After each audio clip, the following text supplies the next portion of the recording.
Hello friends, आपका स्वागत है यूट्यूब चैनल डिक्टेशन क्लब में। आज का डिक्टेशन रामधारी गुप्ता खंड 2 की पुस्तिका से लिया गया है, जो कि 90 शब्द प्रति मिनट की गति से होने वाला है।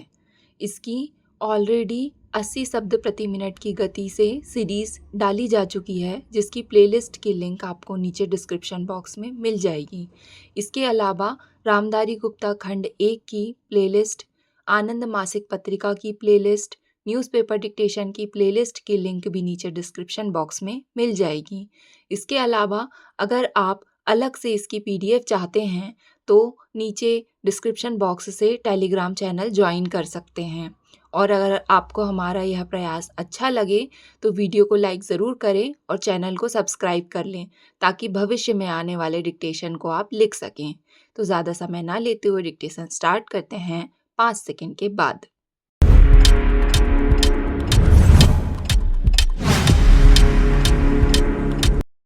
आइए आज हम अपने विचारों को उस दिन तक ले जाएं जब हमने गणराज्य की घोषणा की थी।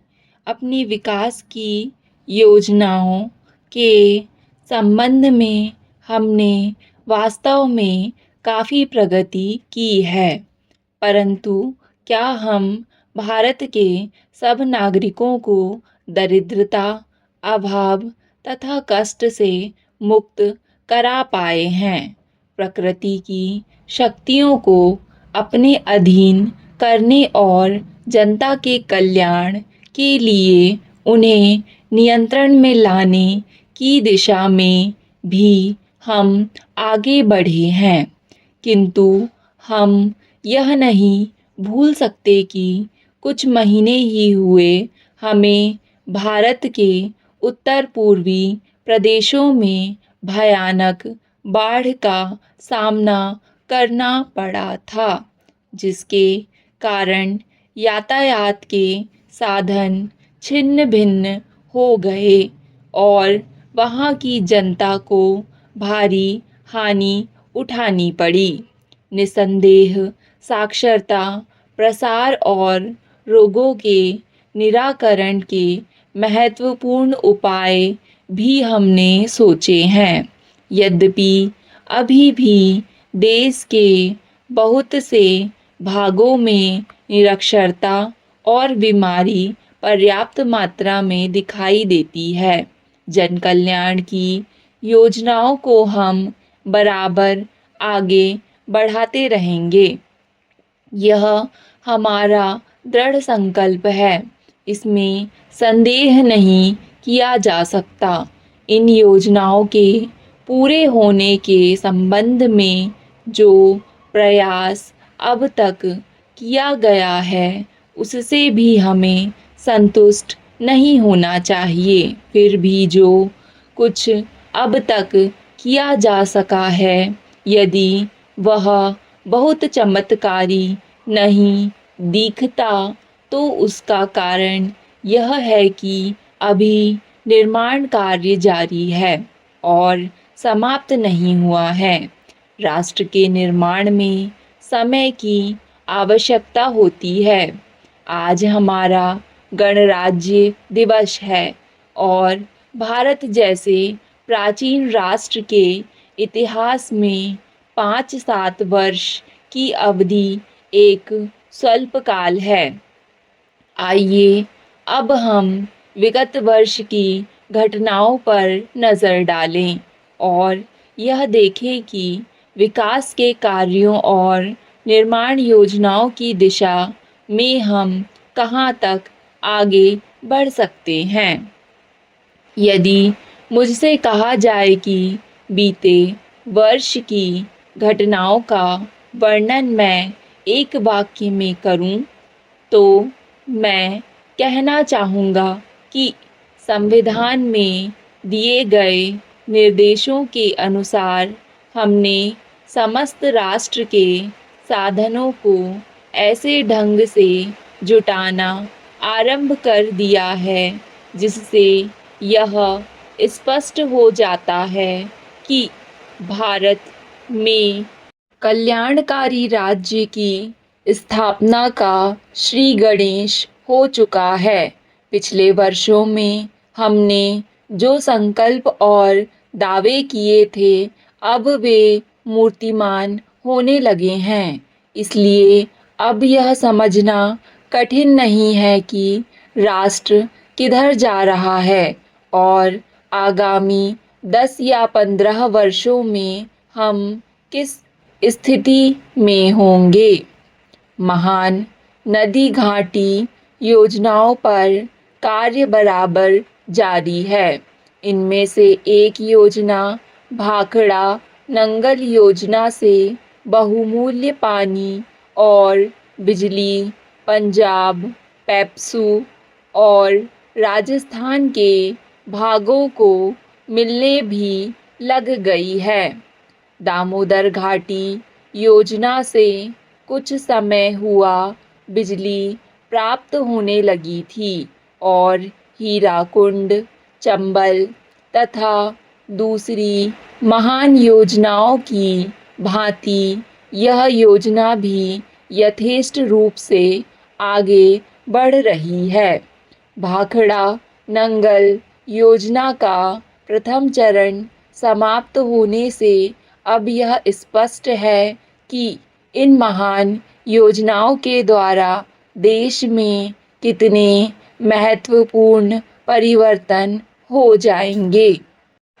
महोदय, कोसी नदी, जिसे शोक और दुख का सूचक माना जाता है, इस वर्ष फिर अपने प्रकोप से महान हानि का कारण बनी। अब इस नदी पर काबू पाने और इसकी उपद्रवी लीला समाप्त करने के लिए भी योजना तैयार हो गई है। इस योजना की रूपरेखा अलग तैयार हो चुकी है और निर्माण का काम हाथ में लिया जा चुका है। आशा है इस योजना के निर्माण से बड़े पैमाने पर जनसाधारण को सेवाएं उपलब्ध होंगी। जब यह नया परीक्षण सफल होगा तो महान योजनाओं के निर्माण में और भारत की महान जनशक्ति के उपयोग के संबंध में हमारी जानकारी और अनुभव में महत्वपूर्ण वृद्धि होगी। औद्योगिकरण के क्षेत्र में उन्नति, उत्पादन में और अधिक वृद्धि और भारत की प्रति व्यक्ति आय में वृद्धि विचाराधीन वर्ष की कुछ महत्वपूर्ण बातें हैं।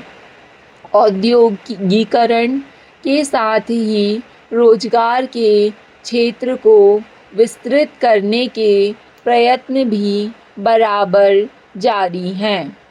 कुटीर उद्योगों और घरेलू धंधों को प्रोत्साहन देकर औद्योगिकरण और रोजगार में समुचित संतुलन स्थापित करने का प्रयास किया जा रहा है।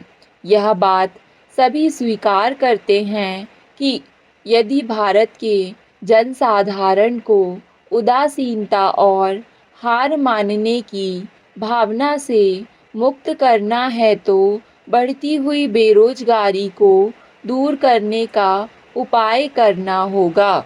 इस दिशा में घरेलू उद्योग धंधे बहुत से लोगों को आंशिक या पूर्ण उपयोगी काम देकर इस समस्या का बहुत कुछ समाधान कर सकते हैं। इसलिए पंचवर्षीय योजनाओं में पुराने घरेलू उद्योगों को पुनर्जीवित करने और चालू कुटीर उद्योगों को प्रोत्साहन देने की व्यवस्था की जा रही है। विदेशी मामलों के क्षेत्र में हमारी सफलता और भी अधिक है। हमारी नीति, जिसे मैं सक्रिय और सोउद्देश्य तटस्थता की नीति कहना चाहूँगा, वास्तविक व्यवहार में किसी भी देश अथवा यहाँ के लोगों को अपना शत्रु ना समझने की नीति है। इस नीति के फलस्वरूप हमें विश्व शांति के पक्ष की कुछ सेवा करने का अवसर मिला है। हम प्रसन्न और आभारी हैं कि संसार के राष्ट्रों में भारत का स्थान इतना ऊंचा है।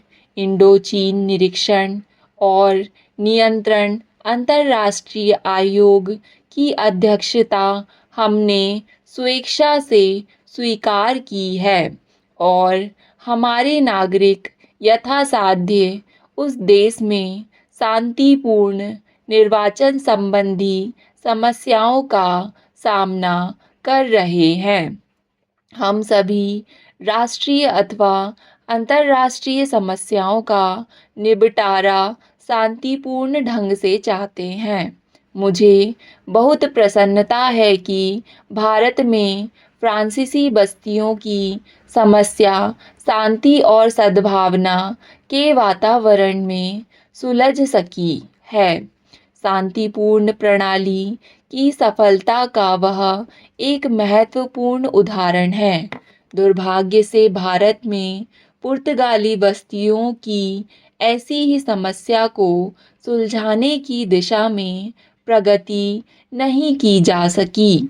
मैं आशा करता हूँ कि पुर्तगाल इन बस्तियों में रहने वाले लोगों के स्वाधीनता के अधिकार को स्वीकार करेगा और फ्रांस और ब्रिटेन की सरकारों का अनुसरण करेगा। जैसे ही यह वर्ष समाप्त हो रहा है, हम अपने सबसे निकट के पड़ोसी पाकिस्तान के साथ अपने संबंधों में अपने सुखद परिवर्तन देखते हैं। पाकिस्तान के लिए हमारे हृदय में सदैव से पूर्ण सद्भावना और शुभकामनाएं हैं। स्टॉप। कठिन शब्दों की आउटलाइन वाली PDF टेलीग्राम ग्रुप में मिल जाएगी। वीडियो पसंद आए तो लाइक ज़रूर करें। धन्यवाद।